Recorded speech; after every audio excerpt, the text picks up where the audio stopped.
Bienvenue sur Spamat, la chaîne qui te spam de mal. Je suis Victor Vitterclair, professeur particulier depuis 2 ans et créateur sur l'application Revise. Ou Revise, je sais pas comment on dit. Je sais toujours pas comment on dit alors que je crée. C'est vraiment je suis vraiment une fraude. Aujourd'hui, exercice ultra général et ultra intéressant, exprimé en fonction de n, la suite de Fibonacci. Donc, la suite de Fibonacci, pour les petits philos qui auraient oublié, c'est écrit comme ça. Fn, donc c'est Fn, c'est égal à Fn-1 plus Fn-2. Et tu définis les deux premiers termes comme F0. Les deux premiers termes valent 0. Donc F0 c'est égal à F1 qui est égal à 1, tous les deux. Parfait, parfait, parfait, parfait. Donc ça, il y a un vocabulaire du coup pour ce genre de suite. Ça, c'est une suite linéaire récurrente. De récurrente, ça veut dire quoi? Ça veut dire que du coup, elle s'appuie sur différents termes. Et linéaire, pourquoi? Je vais écrire là. Je sais plus c'est dans quel sens. Ouais, c'est linéaire récurrente, ça. Linéaire récurrente, voilà. Donc récurrente, je vous ai expliqué ce que c'était. Et linéaire, pourquoi? Parce que c'est finalement tes précédents termes, ils sont juste en Fn classique, ils sont pas en carré. Et tout ce qu'il y a, c'est des coefficients devant. Donc on dit que chaque terme est linéaire en gros. Donc, suite linéaire récurrente, parfait. Ok, d'accord.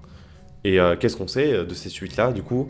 Ce qu'on sait, c'est que on peut calculer complètement leur expression en fonction de n. Donc là, bien sûr, le but sera d'avoir Fn c'est égal à quelque chose fois n, machin.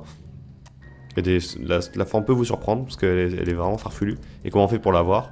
Bah, on va calculer ce qu'on appelle le polynôme caractéristique. Qu'est-ce que c'est que le polynôme caractéristique? Déjà, il sera du même degré que l'ordre.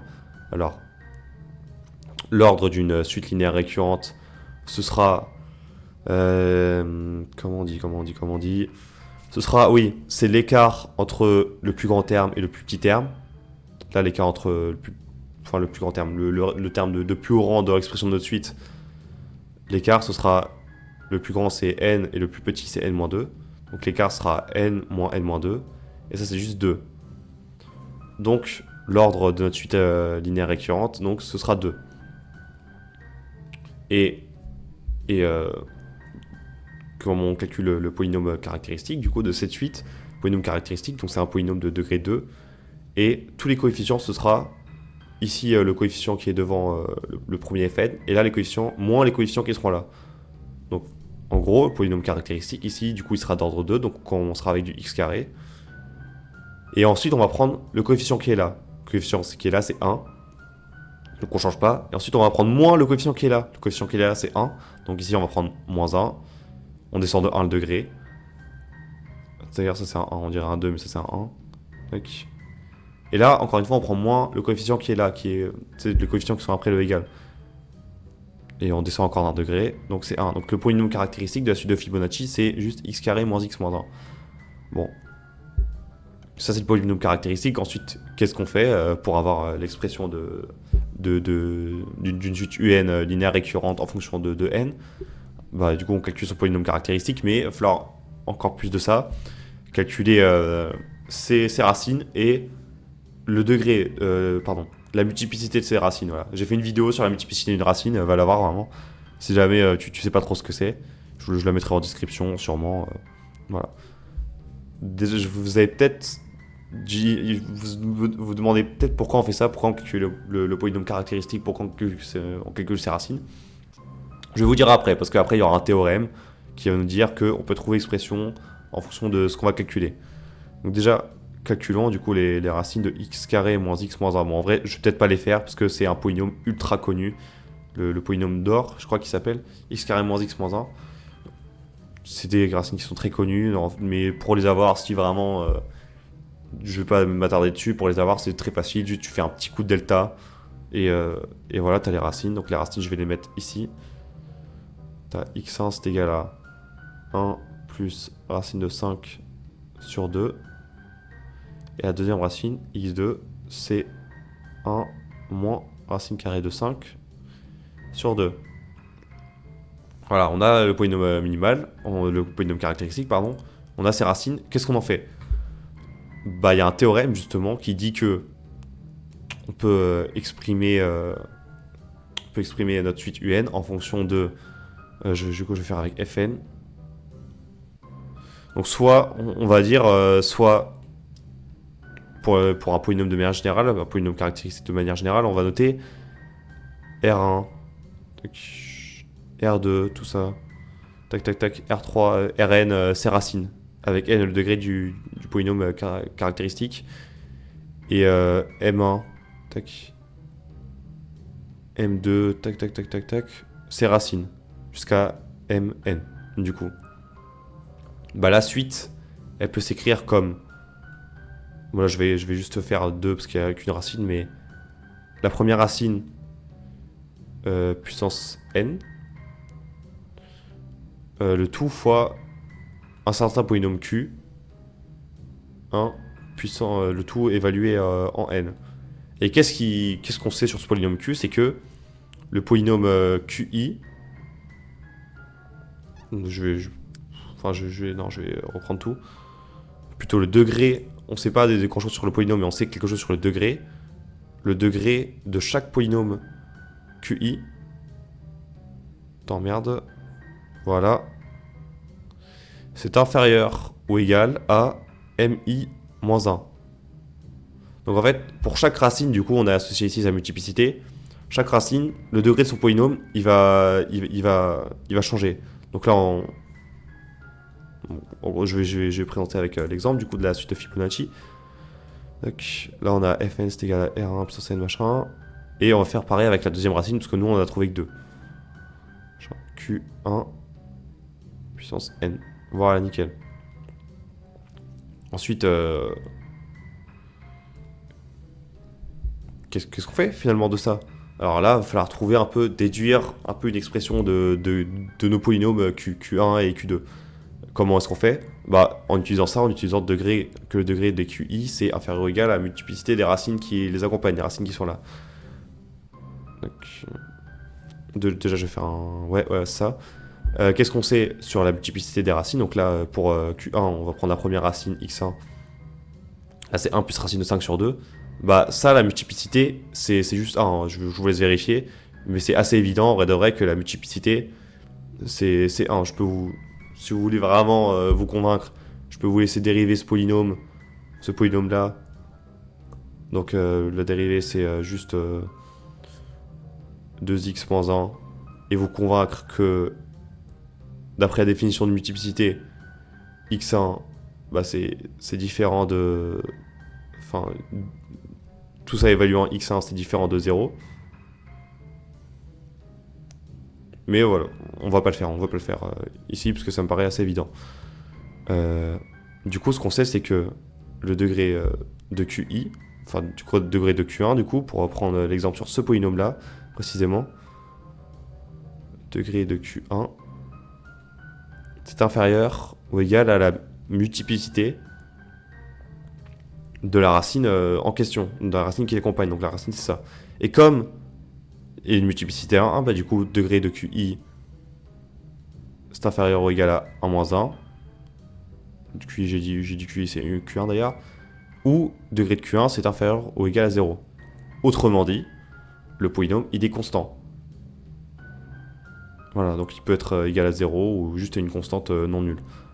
Donc ça veut dire que il existe A réel tel que Q1 c'est égal à A. Donc on peut remplacer tout ça. Déjà, ce que je vais faire, ce que j'ai pas fait, c'est que je vais remplacer R1 par nos valeurs qu'on a retrouvées, parce que c'est peut-être un peu perturbant, je l'accorde. Sur un suite de puissance n. Et Q1, du coup, c'est A, donc je remplace ici Q1 par A. Plus, et je vais faire pareil ici, 1 moins racine de 5 sur 2. Tout puissance n. Et Q2, qu'est-ce qu'il vaut? Bah Q2, qu'est-ce qu'il vaut? En vrai, c'est exactement la même chose, c'est un polynôme aussi constant. Pourquoi? Parce que, encore une fois, on peut vérifier très facilement que x2, il est racine simple du polynôme qui est là. Donc, du coup, le degré, il sera inférieur à 1 moins 1, donc inférieur ou égal à 0. Et du coup, le degré Q2, en fait, là, c'est le même raisonnement, juste pour remplacer Q1 par Q2. Donc, Q2, du coup, c'est un polynôme constant que, du coup, je vais noter B. Ok, qu'est-ce qu'on a? Déjà, c'est pas mal. On a que notre suite Fn, elle est de cette forme-là. 1 plus racine de 5 sur 2 puissance n, a, plus machin. Ça, on est presque. Mais comment est-ce qu'on va faire vraiment pour avoir... tu vois, c'est un peu gênant là. Encore n, on veut exprimer en fonction de n, donc les n sont pas gênants. Mais comment on va faire pour remplacer le a et le b? Bah, c'est simple, on va utiliser les conditions initiales. Que f0, pardon, est égal à f1 qui est égal à 1. On va faire ça, on va faire ça. On sait que f... je vais noter, ouais, f0 comme ça, c'est égal à 1. Et f de 1, c'est égal à 1. Mais du coup, en remplaçant fn par l'expression qu'on a là, bah t'as juste 1 plus racine de 5 sur 2, tout exposant 0 a, plus 1 plus moins racine de 5 sur 2, le tout exposant 0b, c'est égal à 1. Nickel. Et la même chose du coup pour ça, mais avec une puissance en haut qui est égale à 1. Donc ici je vais noter... Pardon, merde. Voilà. Là t'as 1 et là t'as 1. Ensuite, qu'est-ce qui vaut ce système? Je vais copier-coller parce que je vais pas tout renoter. Hop là, voilà. Qu'est-ce qui vaut? Bah déjà, là ici on a eu 1 plus racine de 5 sur 2 en fonction de puissance 0. Un nombre à la puissance 0, j'espère que tu sais, ça fait toujours 1. Donc on peut complètement supprimer tout ça. On a juste a plus b, c'est égal à 1. 1, parce que là, on dirait un moins un peu. On dirait que j'ai marqué moins 1, mais ça c'est vraiment 1. Je vais le renoter là. Tac. Et j'ai oublié le 1 ici. Voilà, nickel. Ok. Et là, on a encore une fois de la puissance 1, donc on peut supprimer. On a juste 1 plus racine de 5 sur 2.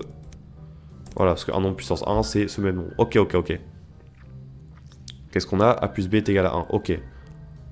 Du coup, de a plus b est égal à 1, qu'est-ce qu'on déduit? On déduit que... Attendez, carrément, je vais tout effacer ça.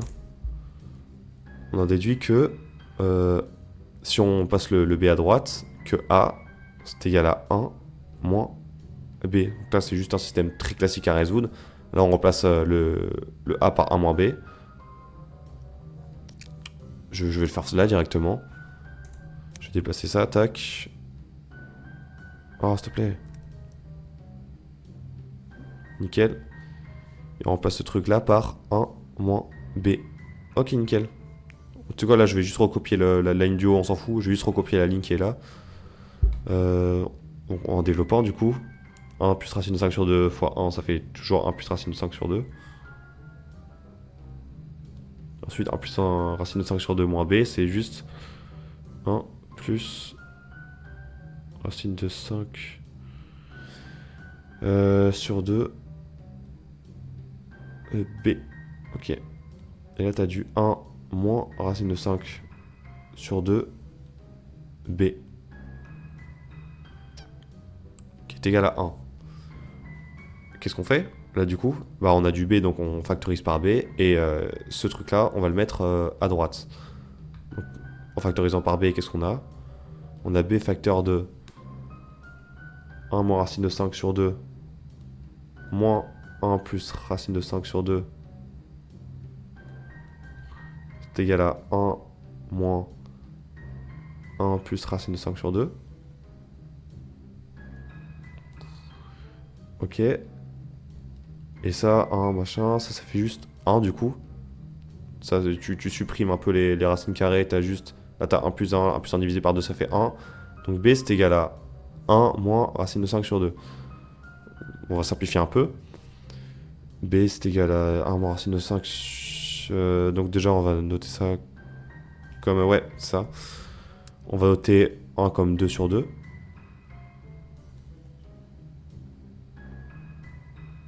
Et ça, c'est égal à, du coup, 1 plus racine de 5 sur 2.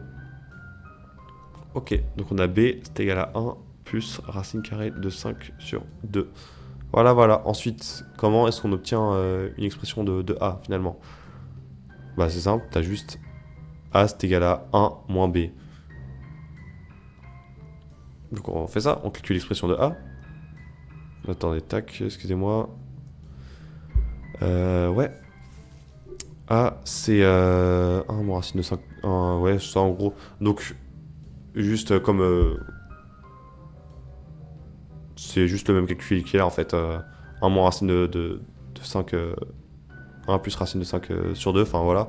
Ça c'est vraiment le même calcul que ça quoi, qu'on avait fait. Du coup, A c'est égal à B, qui est égal à 1 plus racine carrée de... Tac, pardon. 5 sur 2. J'ai plus de place dans la page. Bah écoute. On va juste déplacer un peu ça. Ok. C'est vrai que j'écris beaucoup, putain, je débite, hein. La vache. Je vais juste écrire, je vais juste continuer à droite, ok?